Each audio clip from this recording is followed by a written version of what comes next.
I'm Jennifer Milner, co-host of the Bendy Bodies podcast, here with host Dr. Linda Bluestein. We're speaking once again with Dr. Jill Schofield, founder and director of the Center for Multisystem Disease.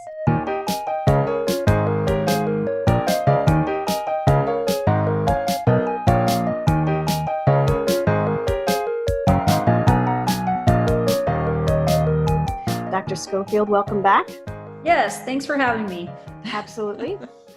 In our last discussion, we talked about autoimmune disorders, looking at the links between EDS, MCAS, APS, and more. And today we're trying to dig deeper into multisystemic diseases and how to get help. So you are the founder and director of the Center for Multisystem Disease in Denver, Colorado. Can you tell us why you chose that name? Well, I chose that name. I mean, it sort of speaks for itself. I'm targeting the patients who have symptoms and problems in multiple organ systems, and so they tend to be bounced from physician to physician, and whose specialty has a kind of a narrow lens, looking at the GI tract, looking at the skin, looking at the heart. And so patients who truly have a multi-system disease like MCAS tend to fall through the cracks because nobody's looking at the big picture. It's like, what's that elephant, the big elephant where one guy's looking at the tail. This part, one sees this part. Yeah. So that's why I named my practice that, in hopes of increasing awareness that there is no care currently and there is no training currently for multi-system diseases, and nobody really thinks about them, and nobody is equipped to take care of them. The insurance companies don't recognize the complexity and the time that it takes to care for patients with multi-system diseases. So what do you want patients to know about multisystemic diseases? I guess that you really have to be your own advocate. And if you've gone to a provider and you feel like they haven't addressed your situation or taken you seriously, you have to keep looking and looking and looking. And there aren't a lot of us out there who do this work. Unfortunately, as we already said, most of us don't take insurance because, the insurance companies don't reimburse you to take care of, spend the hours it takes to actually delve in and try to sort out these problems. The internet has been a godsend in helping patients get the care that they need, and many patients with these conditions have really had to educate themselves, unfortunately, and to figure out where to get care and to understand and recognize that what they're being told by certain providers is incorrect. Not all in their head, and that's unfortunate because not all patients have the ability to do that. Right. So people around the world are sort of experiencing this now, experiencing the symptoms at least of it. But like you said, having the trouble getting the health care that they need. What are some things people can do to try to get better care for themselves? And is there anything that they should avoid doing? Well, I think it's a really difficult to get the right care. I think you have to educate yourself. I think this new book, Disjointed, is invaluable. I think Dr. Afrin's book, Never Bet Against Occam, on MCAS is invaluable. I think all of the patient forums are invaluable for patients to see where they're falling into and to try to get to a provider that is a good match. I think one of the silver linings of the COVID pandemic is that telemedicine restrictions have been relaxed, and that is hugely valuable because, for example, I've been able to see people in New Zealand who now didn't have to fly here, who are too sick to fly here, and it's outrageously expensive to fly here, and and even just people 5 states away, it's still a big deal, right? So that, I hope, is going to I hope those relaxations are going to stay, because everybody in the medical community has found that invaluable, and the patient community invaluable. And I think it's going to be hard to go back to the way it was. So hopefully that will only make it so much easier for people to get an appointment with somebody who matches up with the research that you've done that shows would be a good match for your case. I mean, I do think that a lot of people can get diagnosed and treated reasonably well in the kind of silos of medicine, I call it. You know, like if you have you think you have POTS, you can go to cardiology. You want to go to a cardiologist who actually knows a little bit about POTS, because a lot of cardiologists sometimes don't even seem to know what the criteria are because it's not their area of interest. So you want to try to get to somebody who knows about it. And then a lot of people, the simple treatments really help them. I think it's the people with more complex disease that really do need to see somebody who specializes in these conditions, who actually knows about POTS, knows about mast cell, knows about EDS, knows about autoimmunity. And there aren't that many people out there who do that work, but there are more and more. Yeah. As I said, there's no training program. You know, everybody who does this work, you know, has learned about it on their own, you know, right. Goes to the conferences, pays their own way to the conferences. You know, we have a physician listserv of over 200 physicians who treat these multisystem diseases all over the world. It's an incredible dialogue that goes on every day. We all learn from each other. It's very complicated, very complicated. We learn from our patients. We tell each other, I saw this patient with this, and everybody chimes in, you know, and there's an incredibly broad expertise, so many specialties. And one day it's going to turn into a training program. I have no doubt about it. And there will be insurance companies that recognize that these patients are complex and they need more time. The provider needs more time to see them. Right. It doesn't help to have 10 different people just spending a rush job. You know, it needs to be, okay, we have time to educate you how to treat these, go through all the possibilities that might be leading to your symptoms, et cetera. One day we will have codified specialty for this, right? Yes. But until then, I think they're going to have to do the hard work themselves and do the research and see what they can find out there. I feel really bad about that. But on the other hand, we are light years ahead of where we were 5 years ago. Light years ahead. Yes. Just with, you know, Dysautonomia International. I think Lauren Stiles, who's the president of Dysautonomia International, she single-handedly changed the face of the management of dysautonomia she had the skill set where she was able to educate patients. She was able to generate money. She was able to bring all these great researchers together and make them compete for grants and, you know, make this conference and publicize the videos and, you know, and just in a matter of like no time, like people actually know what POTS is now. That's true.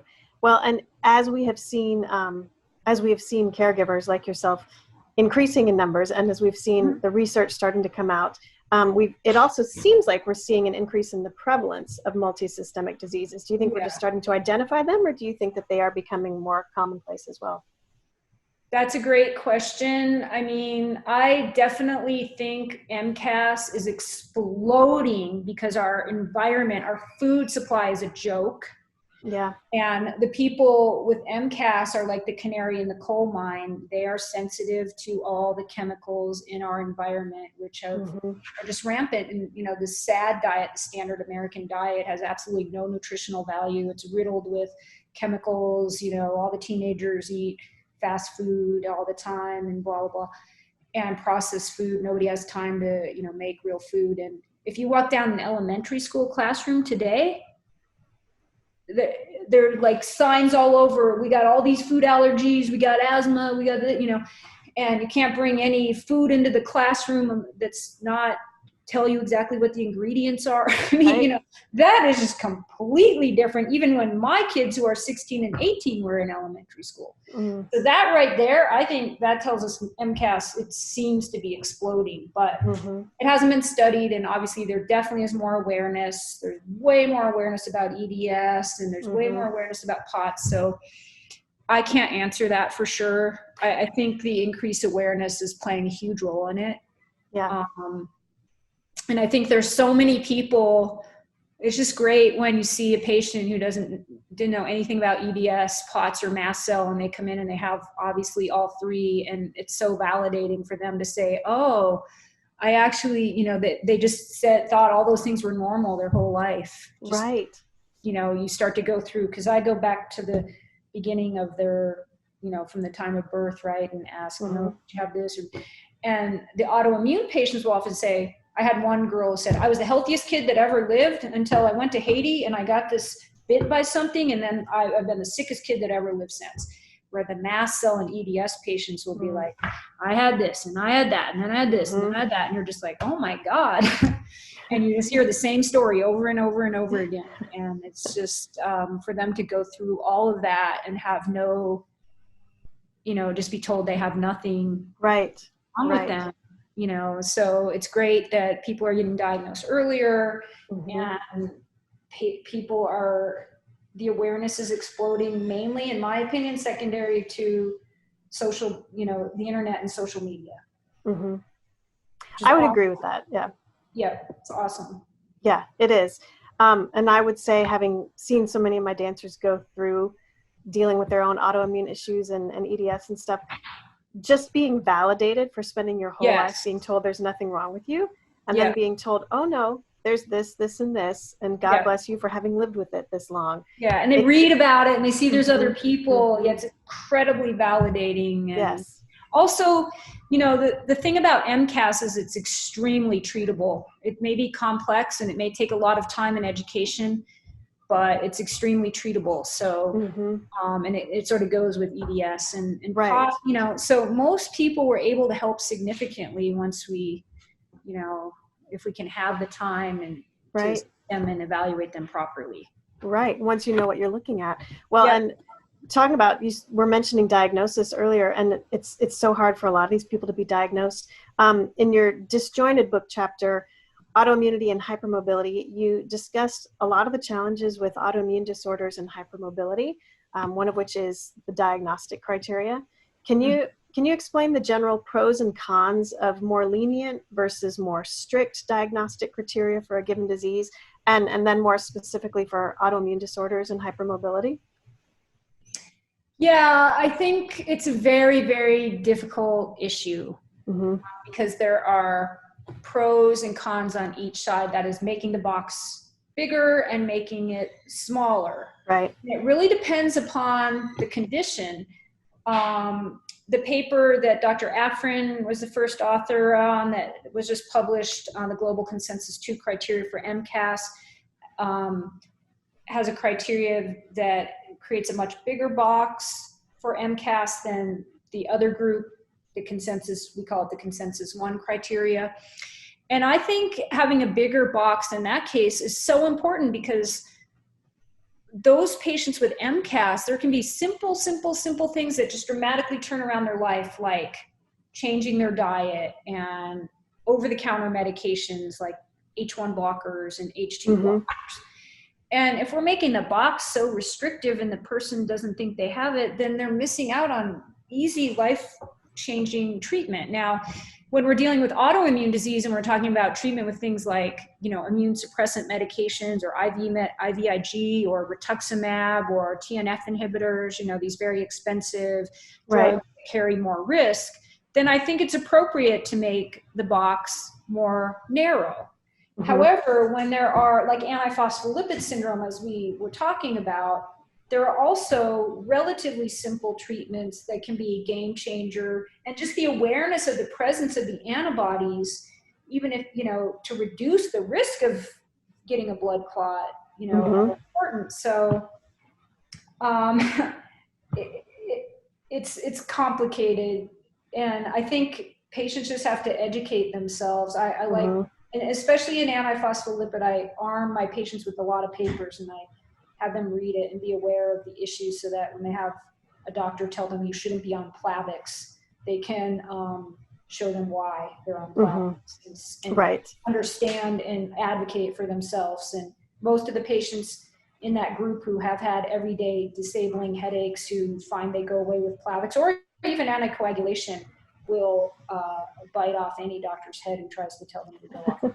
Try to take their Plavix away. I like them to have there's one paper written by Dr. Hughes who described APS called heparin antiphospholipid antibodies in the brain. It's one page. I love that paper. They can give it to a doctor and say, here, read this. Mm-hmm. And it opens their eyes as to this is not just blood clots and pregnancy complications. There are more symptoms involved Right. that are treatable. They are treatable.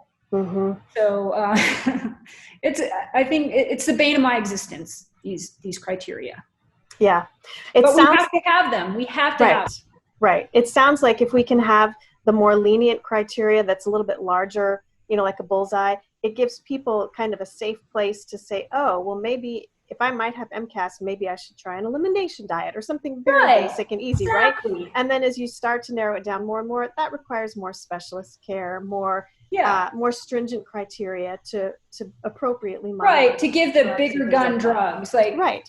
like Xolair or Gleevec, imatinib, these more expensive drugs with potentially greater risk. Although, yeah, I mean, I don't really consider any of the drugs we use in MCAS all that great a risk, but Xolair would be the highest risk one I would consider. Right. So yeah, we want to be sure. And also the insurance companies, rightfully so, should require a certain level of meeting a certain level of diagnostic criteria before they're going to pay for these really expensive drugs. Right. But yeah, MCAS is my favorite example of one where I just think, I believe, the group, Dr. Molderings in the University of Bonn, I think, has estimated about 17% of the German population is on the spectrum of MCAS. And that's probably true. These are people who have things like asthma, eczema, hives, food allergies, environmental allergies, recurrent sinus trouble. You can recognize those people immediately. There are people like, I don't have any of those things. You know what I mean? So there's about 15% of the people that got some or all of those things. And then there's 85 who don't have any. And these 15%, they're the ones sensitive to all these chemicals and just changing up the diet and taking simple things that quiet down the mast cells and understanding the condition can just like open up, figuring out what's triggering them. Right. It's huge. Right. It's so helpful and empowering that they feel like they can do something to help themselves feel better. Absolutely. MCAS patients, I feel like most MCAS patients can, if they educate themselves and learn about all this and see one of us one time even to educate them, go through their story, most people can take charge and manage their case independently because almost everything, so many other things are over the counter. Yeah. Well, speaking of MCAS, you have also published peer-reviewed scientific articles on mast cell activation syndrome. And in 2019, you wrote, Recognition and Management of Excipient Reactivity in Patients with Mast Cell Activation Syndrome with Dr. Lawrence Afrin. And in 2020, Diagnosis of Mast Cell Activation Syndrome, a Global Consensus 2. Now with Drs. Lawrence Afrin, Dr. Bluestein, and an impressive list of colleagues. So what would you like patients to know about MCAS? And if they suspect they might have it, what would you encourage them to do? Well, Dr. Afrin deserves like all the credit for that second paper. and that has to do with, and it was just like an incredible amount of work, and he's brilliant, and he has single-handedly like moved forward the field of MCAS. And I and most of us are grateful for his generosity of time and his brilliance in figuring these things out. But the other paper, and so mainly that paper is focusing on what box size we should be using, and argues that the consensus 1 criteria, they didn't call it the consensus 1, they just called it the consensus, but we call it the consensus 1, and these are the consensus. The consensus 1 is like this shrinking tiny box, and the consensus 2 is a bigger box, and and so we've gone through the pros and cons of that, and most of us in the trenches seeing patients who have helped people with simple things feel it's so important to have a bigger box for MCAS. But the excipient paper, that's another one of my passionate interests, because we have found that chemicals, not only in the diet and personal care and cleaning products, the chemicals these are also in medications, and a lot of people are not aware of that. They're in also sometimes supplements, although the supplement industry is more in tune with the concept and they tend to have cleaner products. In general, there still are companies who make dirtier products, but the pharmaceutical industry, oh my God. I mean, you can go out of your way, just like super clean, organic, non-processed diet, and then someone gives you these medications and they're filled with toxins that flare your mast cells. Yep. So that is a paper. It's posted on my website, Center for Multisystem Disease, that gives a lot of patient examples about the importance of knowing what excipients or fillers or not inactive ingredients, those are all synonyms, are in the medications you're taking. And there are usually alternatives that don't have those, or ways to work around it. Can take some creativity, and that's another thing that the patient has to educate themselves on and take ownership of. The NIH FDA Daily Med website, I think the URL is in that paper. You can find the ingredients in any medication, and you can do a lot of your own research on there and make sure you're not making yourself worse with medications. Right. And even just the same medication, but different companies' generic version of it. I've had. Well, it doesn't have to do so much with the brand versus the generic, because the brand could be even worse than the generic. You know, it just has to do with what the ingredients are, because the active ingredients is the same.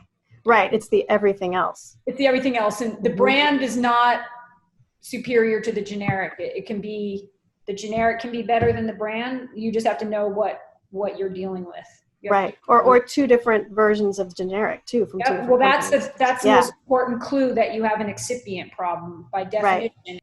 I saw a patient yesterday who took desoxycodone, helped her, took this one, made her sick. Then that by definition is an excipient problem. And you just got to look up, you got to find out what are the chemicals in this one and what are the ones in this one. And sometimes you have to I encourage people to make a spreadsheet, because unfortunately most of the drugs have many excipients. So it can be kind of complicated, but the two categories that have risen to the top in my experience as the most likely would be the FD&C dyes, like FD&C red number 5, yellow and blue. And there's also green and black. And then anything that says alcohol, polyvinyl alcohol, benzyl alcohol, just plain alcohol. Those tend to really activate mast cells in people with MCAS, and they may have no effect at all on people without it. Yeah. It sounds like people with MCAS have to do a lot of their own research and advocating, even if they do have a doctor on their side who's helping work with them. Yep, absolutely. That is a lot to navigate. It is a lot, but there are resources to help people. These patient forums, Dr. Afrin's book, there are other books. And it does take a lot of reading, and everybody with MCAS is different. So you have to also be aware of that if you're reading on patient forums or you're reading a book, that this might not apply to you, but then you read this person's story and it opens your eyes. Oh, that might be what's triggering me, so that's where you just got to read a lot. And people figure things out really quickly when their eyes are open to the diagnosis. That's why we in the Consensus 2 group are such big advocates for making the diagnostic criteria looser. Yeah, that makes a lot of sense. I know that you have also written about HPV syndrome. What can you tell us about HPV syndrome? Well, the HPV vaccine, I don't see a lot of this, but I do believe that it can be a trigger of autoimmune POTS, CRPS, and MCAS. And so that paper is also posted on my website, the whole paper. Any vaccine can trigger an autoimmune disease. I mean, that's well recognized. It's one of the many triggers. And also they can probably trigger MCAS. But the thing unique about the HPV vaccine is that it's a 3 vaccine series. I think now it's maybe a 2 vaccine series, but it used to be a 3 vaccine series. And so many of us saw patients who they got the first one and they developed everyday headaches that they didn't have before pretty quickly right after that vaccine, within days. And then they didn't get the next one until 9 months later. And then right after getting that one, now their headaches are even worse and they have POTS. So it was it's a very controversial area, because it's very hard to prove causation between a vaccine and an illness. And so people would say, well, people getting this vaccine are all young females, and that's who gets POTS, and so, but because of that temporal association that many of us have seen, I believe it's a real link. And the patient that I described in that paper has had a great response to IVIG. I mean, the few patients that I've seen, they have autoimmunity and severe MCAS. I didn't really talk about the MCAS piece in that paper because it was still early days with MCAS, but that patient does have severe MCAS too, and another patient I've seen with a severe case that has also really bad MCAS. So it's just a controversial area, but and sometimes like I said, the triggers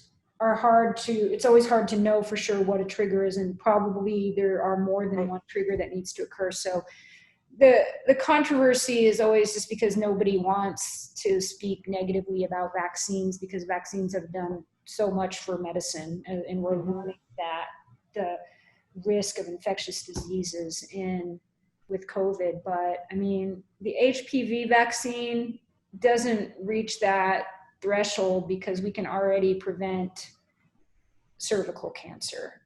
And so the patients that I've seen with this all have a family history of autoimmune disease or a personal history of autoimmune disease. So I just recommend to my patients who are in that age group, who have a family history of POTS, a personal history of POTS, a family history of autoimmunity, a personal history of autoimmunity, to consider not getting that unnecessary vaccine. It's not a necessary vaccine. Interesting. And what about other vaccines? Seen it destroy people's lives to the best that we can tell. You know what I mean? As far as you can prove the causation. Well, that's the big one. I mean, MCAS patients, there is a subset who seem to react to vaccines, and they seem to generally react to vaccines. And so a lot of them don't get vaccines because it revs up their mast cell. We don't know, it seems like a reasonable thing to do to pre-medicate, like if it's a really important vaccine, say you want to get this COVID-19 vaccine, right, the SARS-CoV-2 vaccine when it comes out. But you react to vaccine, so you might load up on your mast cell therapy before. We don't know if that's helpful, but it seems like a reasonable thing to do. Are there other precautions people can take if they've reacted adversely to a vaccine in the past before they get another one that's necessary? Just what I said. Yeah. And, if you were to say take like a really high dose of steroids, then you probably wouldn't respond adequately to the vaccine. Right. But if you're just taking, antihistamines and things like higher dose of antihistamines, that shouldn't really prevent your responsiveness to the vaccine. So if I had MCAS and I reacted to vaccines and I wanted to get the SARS-CoV-2 vaccine, that's what I'd do. I would load up on whatever drugs were helping my MCAS before I got it. And that's the same concept that we recommend, before somebody with MCAS has surgery or has a procedure. There are perioperative recommendations that Dr. Bluestein has published about, and they're very important to reducing the risk of having a horrible flare of MCAS. Right. And I've seen people I've been really shocked over the years at the severity of a flare that a person with MCAS can have from simple things like an EGD that you wouldn't think would be that big of a deal. So I really recommend people pre-medicate for those procedures or surgeries. Right. That's so interesting. Thank you. And vaccines can have preservatives too, right? Like thimerosal. Right. Yeah. So you could get a thimerosal-free, like I always request a thimerosal-free flu vaccine for the influenza. Yeah. Yeah, and I don't know if those patients are reacting to chemicals in the vaccine or if their mast cells are just being revved up by, as I mentioned, the adjuvant that is present in the vaccine, which is something that revs up your immune system so that your immune system actually responds to the piece of the microbe that's in there. So if you just inject a piece of the microbe, the immune system response is weak. It's not going to be enough to create this sustained immune response. Yeah. So that, like I said, people with MCAS, they're way over here on the bell-shaped curve of how active your immune system is, and those people, just like this people way over here, I don't even know if my hand is in the image, are gonna, they're more sensitive to chemicals. It makes sense that some of those people might be more sensitive to just their immune system just exploding from that adjuvant. Sure. Yeah, that makes a lot of sense. And everybody, there's no good guidance for that. I mean, most people have a gut feeling about it. And some people are just flat out, I'm never getting another vaccine. And other people are like, I really want to get this one. I'm going to pre-medicate for it. I mean, you really have to think carefully about what vaccine it is. I mean, the flu vaccine, the efficacy is really not that good. The meningococcal vaccine, that's a really important vaccine for kids going off to college. So that would be one that I would make a higher priority. All the ones in infancy, all bets are, like most of those are important. So it's just, I think the HPV vaccine is the one that stands out as an unnecessary vaccine, in my opinion. And I have seen it destroy the lives of more than one person. So I just think it makes sense if, that one, if you have a personal or family history of these conditions that get kicked off, you might want to think about just getting pap smears instead.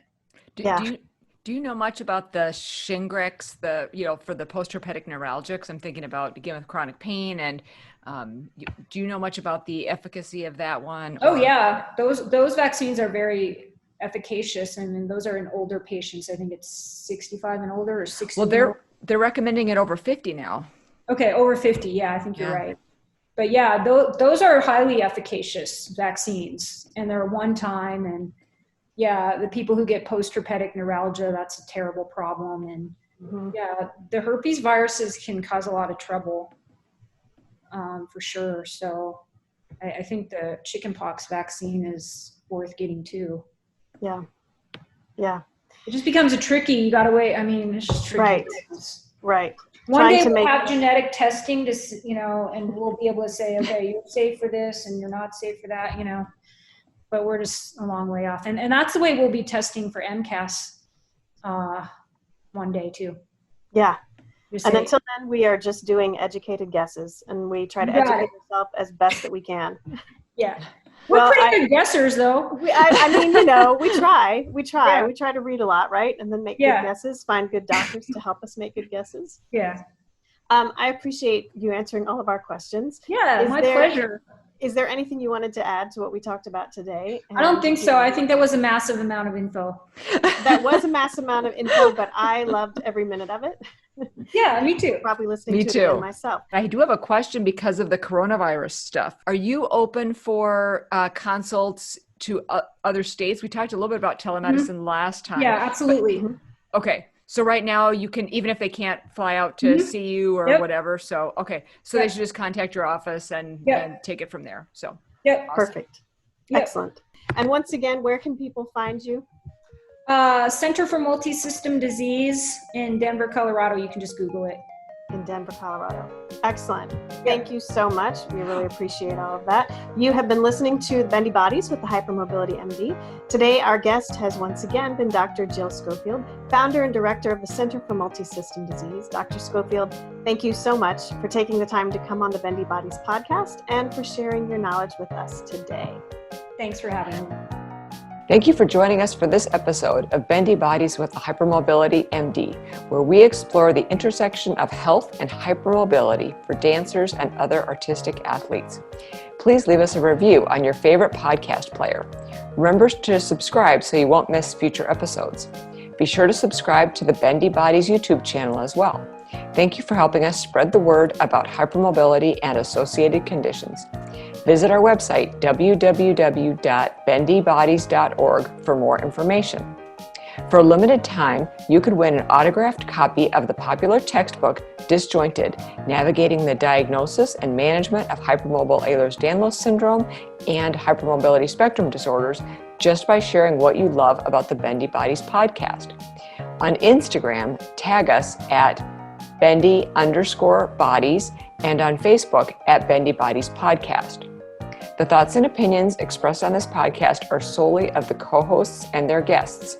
They do not necessarily represent the views and opinions of any organization. The thoughts and opinions do not constitute medical advice and should not be used in any legal capacity whatsoever. This podcast is intended for general education only and does not constitute medical advice. Your own individual situation may vary. Do not make any changes without first seeking your own individual care from your physician. We'll catch you next time on the Bendy Bodies podcast.